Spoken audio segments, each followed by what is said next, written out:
संत मिलन को चालिए तज माया अभिमान और ज्यों ज्यों पका आ गए धनु तो कोटिन यज्ञ समान। दोस्तों एक नवयुवक संत हमें यहाँ पर दिखाई दे रहे हैं और नारियल को जो है छीनने लग रहे हैं। प्रणाम महाराज जी। क्या नाम है महाराज जी आपका? शिवगिरी जी महाराज। तो महाराज जी ये क्या कर रहे हैं आप नारियलों का? तेल निकालेंगे आप, तो इनको छील रहे हैं। तो कब से छील रहे हैं महाराज जी? 5-6 दिन छीलते। तो महाराज जी ये कौन है आपके साथ में? अच्छा धर्मपत्नी है, यानी कि आप जो गृहस्थी हैं। ब्राह्मण। अच्छा, अरे वाह क्या बात है, ब्राह्मण शरीर है, बहुत सुंदर महाराज जी। महाराज जी फिर आप तेल का क्या करेंगे? तेल पिला के कुछ बेच देते हैं, अपने खर्च में लेते हैं इसको। अच्छा, आप खर्च में ले लेते हैं और कोई कमाई है? तो फिर ये महाराज जी नारियल कहाँ से ढूंढते हैं आप फिर? जमुना किनारे से चढ़ाए वगैरह। तो महाराज जी इसमें तो बहुत मेहनत लगती होगी जब आकर के। मेहनत तो लगती है, फूटा फाटी भी हो जाती है, इससे क्या क्यों। अच्छा।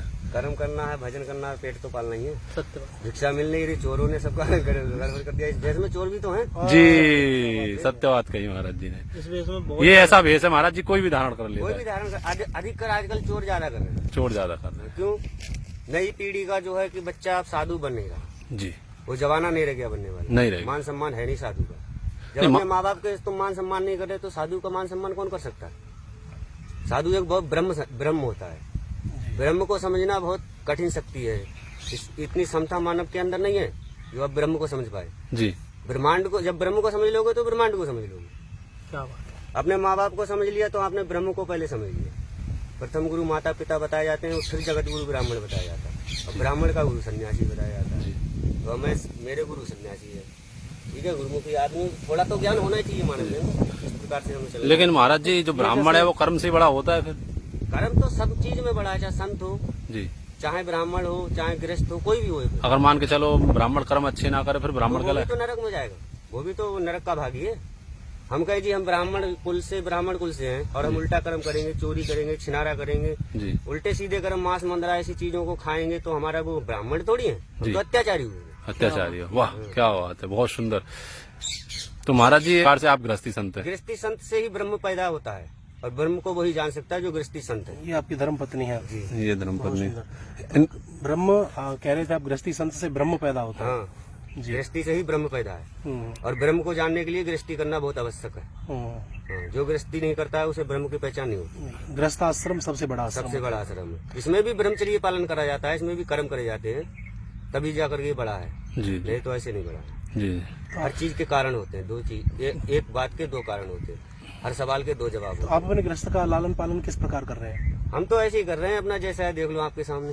देखो ना इनकी मेहनत दिखाई दे रही है, कितने सारे नारियल इन्होंने छील के रखे हुए हैं। देखिए सबसे अच्छी बात तो ये कि यमुना जी का भी जो बस मैया पे भरोसा करते हैं, ठाकुर जी पे और किसी पे नहीं। सबसे अच्छी बात तो ये ना कि यमुना की सफाई भी इस बहाने हो जाती है। सफाई भी हो रही है, अपना कर्म भी हो रहा कर्म भी हो रहा है, इसका जो तेल निकलता है उससे अपना जीवन यापन है, जीवन यापन कर रहे हैं। आप लालन पालन कर रहे हैं। और सबसे अच्छी बात है कि आपको कुछ बोध है, हाँ ज्ञान है। ज्ञान है। महाराज जी आपके पास घर परिवार नहीं है? जैसे घर परिवार है, सब त्याग करके आए हैं, सब त्याग करके आए, भाई बंधु सब है। अच्छा फिर सब त्याग दिया तो पत्नी को क्यों नहीं त्यागा? ये चीजें त्यागने की नहीं होती हैं। अच्छा ठीक है, हम ब्राह्मण इसलिए नहीं त्यागे हम। अच्छा, अन्य लोग त्याग भी देते हैं। जी। हाँ, बहुत से लोग त्याग। दर की ठोकर खिलाने के लिए त्याग दोगे, इससे बड़ा अपराध कहाँ है? क्या तो माँ बाप को भी तो त्यागा फिर आपने, उनको भी तो फिर दर की उनका तो ठोकर। कर्म हो गया। माँ बाप कितने कहाँ तक होते हैं उनका हम बताते हैं आपके लिए। बताइए। जन्म के साथी हैं वो, कर्म के साथी नहीं है हमारे। उनका काम था जन्म देना जी, कर्म करना हमारा काम। लेकिन अच्छा नाम चला तो लेकिन उनकी इच्छा भी तो रहती है कि हमारा बच्चा बुढ़ापे में सेवा करेगा। उनके लिए पांच बेटा और भी है। अच्छा 5 बेटा, और आप 6 बेटा थे टोटल? अच्छा आप छोटे हैं सबसे। 5 बेटे और हैं। तो माता पिता भी हैं?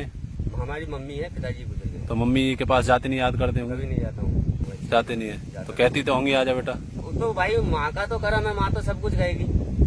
ऐसे तुम्हारे कहीं ऐसा तो नहीं भैया जी, कहीं पत्नी के लिए आपने अपनी माता को छोड़ दिया हो? ऐसा कुछ नहीं है। माता जो है वो कभी नहीं कहेगी मेरा पुत्र जो है कि ना बाप कहेगा मेरा पुत्र साधु बन जाए।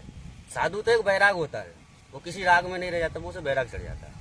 फिर वो अपने धन संपत्ति गृहस्थी सब त्याग कर देता है। जैसे पहले तो राजा महाराजा ही साधु बनते थे, आज तो जिसके घर में खाने को नहीं है चोर बदमाश यही साधु बन गए। मैं 1 नंबर का राजमिस्त्री हूँ, 1 नंबर का कार्ड मिस्त्री हूँ, इंजीनियरिंग पास कर रखी मैंने डिप्लोमा। ठीक है, ये चीजों का सब त्याग किया मैं। नक्शा देख के काम करता हूँ। Double bed, chair, dining, dressing कुछ भी बनवा लूँ मेरे से।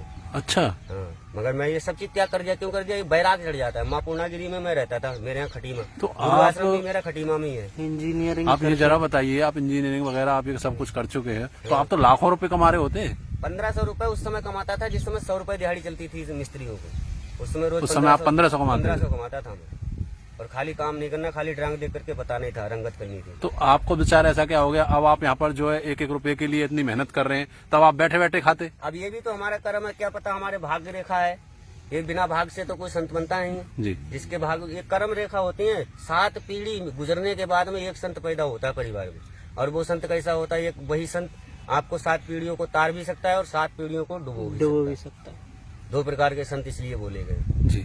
मैंने कहा नहीं, चोर ज्यादा कर रहे हैं, संत ज्यादा बन रहे हैं। जिसके घर में परेशानी वो संत बन गया। जी। माँ बाप ने दुखी कर दिया वो संत बन गया, या माँ बापों को दुखी कर दिया तो माँ बाप बन गए संत। कितनी जमीन थी आपके पास? हमारे पास तो 72 बीघा जमीन थी। ओहो। मतलब अब कम रहेगी। हाँ, हमारे पिताजी जो विधायकी लड़े उसमें ज्यादा बेच दी हमने, उसके बाद अब कम रहेगी। 72 बीघा जमीन और इतनी अच्छी नौकरी, पापा विधायक, और इतना कुछ त्याग करना तो बड़ी मुश्किल की बात है। त्याग तो ऐसे हो जाता है जैसे बैराग चढ़ जाता है मानव को।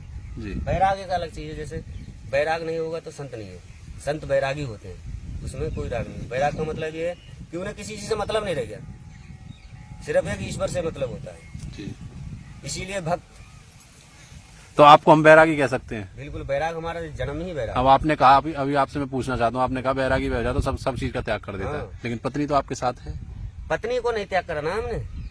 पत्नी का मतलब क्या है? पत्नी तो जितने भी बैरागी संत ऋषि हुए हमारे, उनने पत्नियों को त्याग करा नहीं करा ना। कितने संत अभी आप मोबाइल में चला के देख लो शुरू से। ये क्यों है? ये है हमारा सनातन धर्म। अगर ये संतों की संतान जितनी तुम घूम रहे हो, सब संतों की संतान पैदाइश हो। बिल्कुल सत्य। इनसे पैदाइश। अगर हम इस पत्नी को ना रखेंगे तो तुम कहाँ से आओगे? पहले तो ब्रह्मा ही संत है। जी। ब्रह्मा ने ही 7 संतों को जन्म दिया था। फिर ब्रह्मा के ही पुत्रों ने वही साधु बने, उन्होंने ही संसार को रचाया साधु बनकर। वहीं से सनातन धर्म पैदा हुआ है।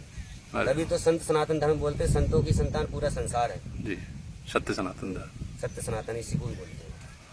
बहुत सुंदर लगा। बहुत सुंदर, अद्भुत ज्ञान है आपको, अद्भुत। ब्राह्मण शरीर वास्तव में ही ऐसा ज्ञान सभी को होना चाहिए। आज आपको ऐसे ब्राह्मण ज्ञानी संत के दर्शन कराए हैं, जो कि आप उन्हें सुदामा भी कह सकते हैं। अपने सुदामा की तरह बिल्कुल जीवन यापन कर रहे हैं। पीछे ये कुटिया है छोटी सी, जिसमें ना कि कुछ भी नहीं है, और अपना मेहनत करके यहाँ पर जो अपना लालन पोषण कर रहे हैं। तो यही अपनी वीडियो को विराम देता हूँ। सभी को जय श्री कृष्ण, राधे राधे।